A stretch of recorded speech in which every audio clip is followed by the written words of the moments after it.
Hey everyone, it's Scott with Harper Health and Fitness. It's good to see you guys today. So I'm going to go over a little recipe I like to make. It's a stuffing I like to use for pitas mainly, but today I'm going to be using it with some flatbread. And this one just contains potatoes, chickpeas, corn, green beans, parsley, some rosemary, half an onion, 2 cloves of garlic, a little bit of garlic salt just in case. And I really like this seasoning, Cavender's Greek seasoning. And then I like to soak the potatoes in vegetable broth, add in some cheese in. So I like to dice up the potatoes. I'm using 4 today. And then I soak them in the vegetable broth. Then while those are soaking, I like to cut up the half an onion, garlic, the parsley. I like using a lot just for the flavor in there, but use however much you want. And then the rosemary. I cook my chickpeas in an Instapot and they come out really nice. So I definitely enjoy these. Good to eat, even just with a little garlic salt or soy sauce on it. Just a nice little snack, and it's a great source of protein. The potatoes all diced up, and I'll put them in some vegetable broth, let them soak while I'm fixing everything else. Now we got our onion, garlic, rosemary, and parsley all cut up. So now we will add them to the pan with a little bit of vegetable broth. Make sure you like, subscribe, and leave a comment below. And now the potatoes are done soaking, so I will add them to this, and then I drain them so I wouldn't add so much vegetable broth that would be overflowing here. So I'll go ahead and add more vegetable broth back in. And then while these are going, I like to go ahead and put in the Cavenders. And I just use it to pretty much cover the top of it because I really enjoyed the flavoring of this. But you can use however little or however much you want. And then next, I go ahead and add in a couple handfuls of garbanzo beans. Remember, great source of protein. Now I'm gonna add some garlic salt. This one is definitely optional.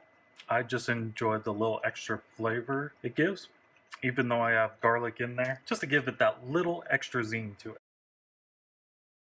Make sure you like, subscribe, and leave a comment below.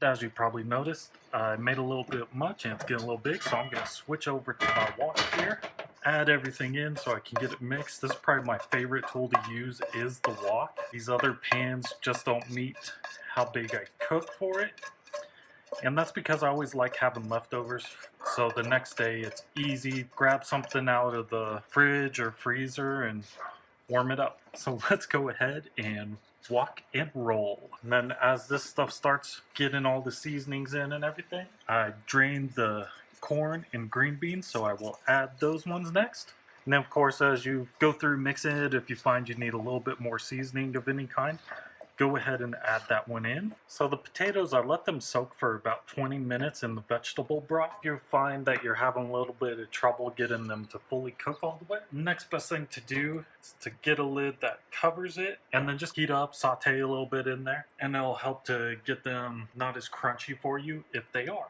And I find if you get anything sticking to the bottom of your pan, just use a little bit more of the vegetable broth and you'll get it to come right up, so you don't have that issue of everything sticking in the pan. And one thing I really like about cooking whole food plant-based is the cleanup is really easy. And then while it's finishing up cooking, I get my flatbread and my cheese, and I just set them up like this so I can lay stuff out in the middle and then go and be able to actually fold them over.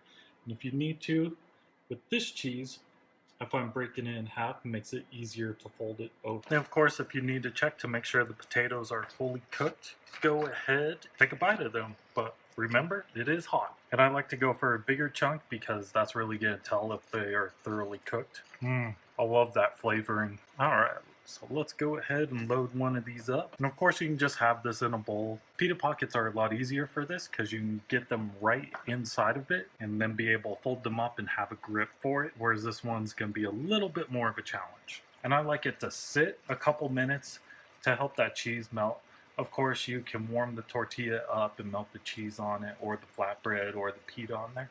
I just like having the flavors seep into the cheese and warm it up that way. Alright, so went ahead and we got that guy all loaded up here. So let's go ahead and give it a try.